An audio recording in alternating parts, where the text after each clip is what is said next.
So, Rutuja Pamar, again, big congratulations after achieving the different ISR and this Gate B, and now finally you got into the RCB. So, Rutuja, first of all, you just tell me your college, that is, I think, Ferguson College, Pune. तो Fergusson से RCB की जो journey है उसमें कौन कौन से पड़ाव रहे, कौन कौन से लैंडमार्क रहे, लैंडमार्क अचीवमेंट्स रही, और ये जो स्टोरी है पूरी की पूरी, ये बेसिकली एक इंटरव्यू पर बेस्ड थी पूरी तरह से, आरसीबी के इंटरव्यू पर, जो कि गेट बी को क्वालिफाई करने के बाद आपने अचीव किया. So first of all you just tell me your journey right from the beginning, कि आपने प्रिपरेशन कैसे स्टार्ट किया, आपने कब अन अकेडमी ज्वाइन किया, अन अकेडमी ज्वाइन करने के बाद आपका हमारे साथ एक्सपीरियंस कैसा कैसा रहा, चिड़िया आउट सेशंस के बारे में आप बताएंगे, आपकी ओवरऑल अचीवमेंट्स के बारे में बताएंगे. यहाँ से शुरू करेंगे. Okay. So, hello sir. Thank you for having me today. तो हेलो एवरीवन. मैंने अपना बीएससी बायोटेक्नोलॉजी से फर्ग्यूसन कॉलेज से किया है, पुणे से. और मैंने जैम क्वालिफाई किया है और GAT B with the score 162 out of 240 and the category rank is 23. Okay.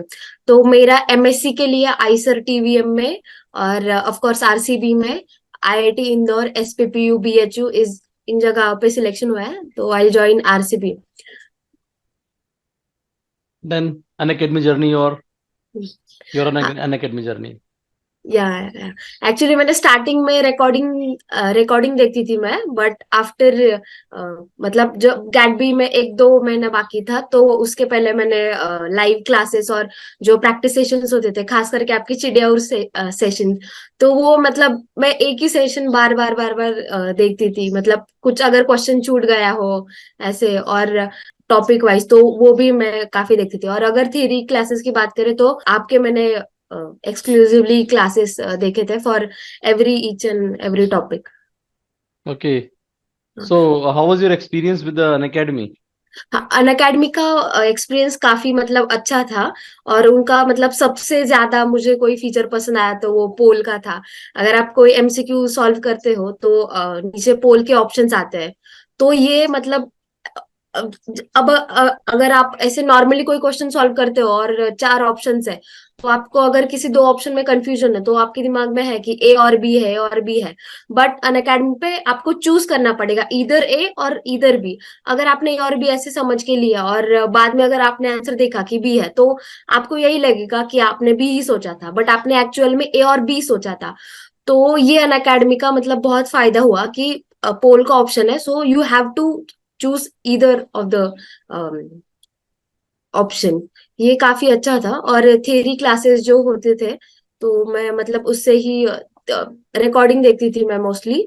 तो मैंने नोट्स वगैरह बना लिए थे, और मैंने इंटरव्यू के लिए भी और गैट बी के प्रिपरेशन के लिए बस बाद में एक बार नोट्स बना के हो गए, तो मैंने वही नोट्स रिवाइज करते रही और प्रैक्टिस सेशन सॉल्व करते रहे. Okay. Rutuja, like how was your experience during the interview, जब आपने वहां इंटरव्यू फेस किया आरसीबी का, तो वो एक्सपीरियंस कैसा था? क्योंकि I think it was second और थर्ड इंटरव्यू ओवरऑल, यस, जितने यस. इंटरव्यूज आपने दिए उसमें से. हाँ, हाँ. How was the experience of the interview? Sir मेरा एक्सपीरियंस तो आरसीबी का बहुत बहुत ही अच्छा रहा. मतलब जैसे ही मैंने एंटर किया, जूम मीटिंग पे ही था इस बार. उन्होंने मतलब ये मोस्टली ऑफलाइन ही होता है, बट इस बार उन्होंने 2 ऑप्शन दिए थे, इधर ऑफलाइन और ऑनलाइन. सो मैंने ऑनलाइन के लिए ऑप्ट किया था. तो मेरा तो एक्सपीरियंस काफी अच्छा रहा. 7 लोग थे, 7-8 लेके. तो जैसे मैंने एंटर किया तो शायद उन्हें लगा कि आई वॉज वेरी टेंस्ड या समथिंग. तो उन्होंने मुझे आपका मेरे, ऑफलाइन इंटरव्यू हुआ था? हाँ, ऑनलाइन हुआ था मेरा. ऑनलाइन, ओके, ठीक है. हाँ. तो उन्होंने मतलब थोड़ा काम डाउन करने के लिए मुझे थोड़ा रैंडम क्वेश्चंस पूछे, जैसे मेरे नाम का मतलब ऐसे कुछ. और मैं जैसे ही गई ना तो मैंने इंट्रोडक्शन देना स्टार्ट कर दिया. ये ना मेरे एक सीनियर ने मुझे बताया था कि वो लोग आपसे इंट्रोडक्शन ले ले, मतलब उनका वेट मत करना इंट्रोडक्शन लेने के लिए, जैसे ही आप जाओ तो इंट्रोडक्शन दे देना. तो इसका मुझे ये फायदा हुआ कि जिन लोगों ने क्योंकि ये होता है ना कि जल्दी जल्दी में काफी बच्चे रहते हैं, तो ऐसा नहीं कि हर स्टूडेंट को वो इंट्रोडक्शन पूछ ले. तो इसका ये फायदा हुआ कि मतलब जैसे ही मैंने इंट्रोडक्शन में अपना नाम और कहाँ से बीएससी करा है और सबसे इम्पोर्टेंट बात टॉपिक ऑफ इंटरेस्ट बोला, तो उसी में से ही वो लोगों ने क्वेश्चन पूछना स्टार्ट कर दिया. तो बाकी जो स्टूडेंट्स थे उन्होंने मतलब ऐसे इंट्रोडक्शन नहीं दिया, तो उनसे उन्होंने मतलब रैंडम क्वेश्चन पूछे किसी अलग अलग टॉपिक से. बट मेरे साथ मैंने बोला कि टॉपिक ऑफ इंटरेस्ट मेरा रेप्लिकेशन में है, तो उन्होंने रेप्लिकेशन से ही क्वेश्चन स्टार्ट कर दिए। ओके, और रेप्लिकेशन से ऐसे बेसिक क्वेश्चन पूछे, बेसिक टू लेके थोड़ा एडवांस तक मुझे लगा। और बाकी उन्होंने बोला कि अगर आपने बीएससी बायोटेक से किया है तो उन्होंने कुछ आरडीटी के क्वेश्चंस पूछे, काफी इजी थे कि वैक्सीन वगैरह कैसे बनाते हैं, कैसे आप जेनेटिकली इंजीनियर्ड कर सकते हो ऐसे, और कुछ एक दो एंजाइम के फंक्शन पूछे, लाइगेज वगैरह। एंड देन केमिस्ट्री, हाँ वो लोग केमिस्ट्री से बहुत लोगों को उन्होंने क्वेश्चन पूछे। केमिस्ट्री में जस्ट बेसिक मोल कॉन्सेप्ट वाला जो है, मोलैरिटी, नॉर्मेलिटी और मॉलिक्यूलर वेट निकालना, तो ये क्वेश्चन उन्होंने पूछे। बट ओवरऑल वो बहुत ऐसे सपोर्टिव थे, मतलब वो तो आपको लेने के लिए बैठे हैं, उनको बस ये जानना है कि you are really passionate about research and RCB overall. Okay okay, तो you are at very good place again. और एमएससी में तो आप एनरोल कर चुके हो technically overall, but my yes, question is like what's your future goal for PhD, or whether you want to go for the PhD or not first of all, and then if PhD, then from where? yes, yes, definitely, sir. I'm definitely going to go for a PhD. But I mean, after MSc entrances वगैरह जो है तो वो मैं दूंगी, और यहाँ पे भी अभी आरसीबी में इंटीग्रेटेड पीएचडी का ऑप्शन है, सो आई इधर कंटिन्यू इन आरसीबी और एनी अदर इंस्टीट्यूट। पर राइट ना मुझे यही पता है कि मतलब रिसर्च में, ये तो कंफर्म है कि रिसर्च में ही जाना है।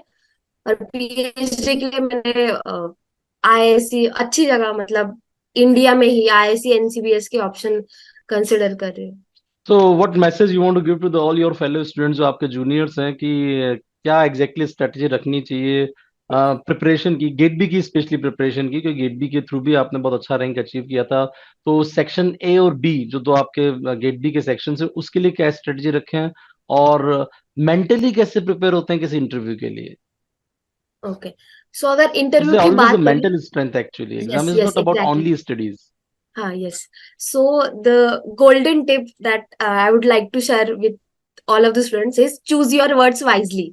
तो इंटरव्यू में क्या होता है ना कि अगर आपसे कोई क्वेश्चन पूछा है, और मतलब लेट्स से कि अगर मॉल बायो का क्वेश्चन पूछा है, तो आप जब कोई भी वर्ड्स यूज कर रहे हो तो they should be related to mol bio. तो अगर आपका कॉन्वर्सेशन बोलते बोलते बोलते कहीं अगर समझ लो कि बायो एनर्जेटिक्स पे ले गया, आप ले गए कि बोलते बोलते आपने बोल दिया कि बायो एनर्जेटिक्स, तो नेक्स्ट क्वेश्चन वो आपसे बायो एनर्जेटिक्स से ही पूछेंगे। तो you have to choose your words very wisely कि आप क्या बोल रहे हो और कैसे बोल रहे हो। और दूसरी चीज कि कॉन्फिडेंस, मतलब काफी लोग, काफी स्टूडेंट ने बोला, मैं भी वही बोलूंगी, कॉन्फिडेंस मतलब उनको लगना चाहिए कि आप रियली आपके आंसर आपको पता है और आप सच में रिसर्च में इंटरेस्टेड हो। अभी आरसीबी में कुछ स्टूडेंट्स को पूछा था कि आप आरसीबी में ही क्यों ज्वाइन करना चाहते हो, तो इसके लिए आप उनको बोल सकते हो कि जो मेरा टॉपिक ऑफ इंटरेस्ट है वो मैच कर रहा है फैकल्टी जो अभी प्रोजेक्ट पे काम कर रही है। उसके साथ साथ उनका एडवांस टेक्नोलॉजी प्लेटफॉर्म सेंटर भी है, तो वहां पे एक्सरे क्रिस्टलोग्राफी इस लेवल की टेक्निक्स मतलब वहां पे की जाती है। तो आप ये उनको बोल सकते हो, उनको बस लगना चाहिए कि आप सच में क्योंकि आरसीबी स्टाइपेंड वगैरह भी देते हैं, तो उनको ये मतलब बच्चों उनको ये लगता है कि शायद बच्चे पैसे के लिए आ रहे हैं ऐसा। तो आपको बस उनको ये दिखाना है कि आप रिसर्च के लिए आ रहे हो, आप सच में पैशनेट हो रिसर्च के लिए।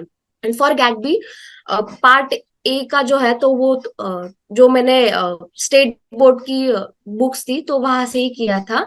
एंड फॉर पार्ट बी मैंने सीधा मतलब अन अकेडमी के जो लेक्चर्स थे स्पेसिफिकली सेल बायो, तो वो लेक्चर्स करे, उससे नोट्स बनाया, और जब एग्जाम था तो उससे 2-3 महीने पहले मैंने बस वो नोट्स वगैरह रिवाइज करे। और सबसे इम्पोर्टेंट बात कि क्वेश्चन प्रैक्टिस करना। और जब आप मतलब आप स्टार्ट ही कर रहे हो एग्जाम के लिए प्रिपरेशन करना, तो आप लास्ट 5 इयर्स या लास्ट कुछ इयर्स के क्वेश्चन पेपर एक बार देख लो, तो इससे ना आपको आइडिया आ जाएगा कि then what about your mentor? हाँ सर, ऑफ कोर्स, मतलब आपने, आई गेस ये आपने ही बताया था कि मतलब क्वेश्चन पेपर वगैरह एनालिसिस कर लो और सिलेबस का एनालिसिस कर लो, आप ही ने ही एक वीडियो में बताया था। और सबसे बड़ी बात आपके जो चिड़ियाउड सेशंस थे, तो उसका मुझे सच में मतलब बहुत यूज हुआ है, बहुत यूज चलिए, है। So Rituja, my best wishes to you and for your overall journey into the science. But the most important thing जो मुझे आपसे अभी आज एक लास्ट लास्ट तो नहीं बोलूंगा, एक एडवाइस देनी है, अपना विजन क्लियर रखना है।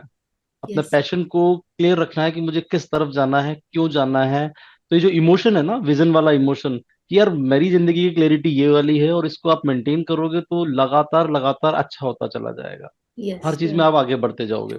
तो ये जितना जबरदस्त आज क्लैरिटी है आपकी, आई होप आप इसको लगातार मेंटेन रखेंगे और यस लाइफ की जो सबसे बड़ी अचीवमेंट्स है उनको हासिल करेंगे। So be in contact. Thank you Rituja, thank you very much.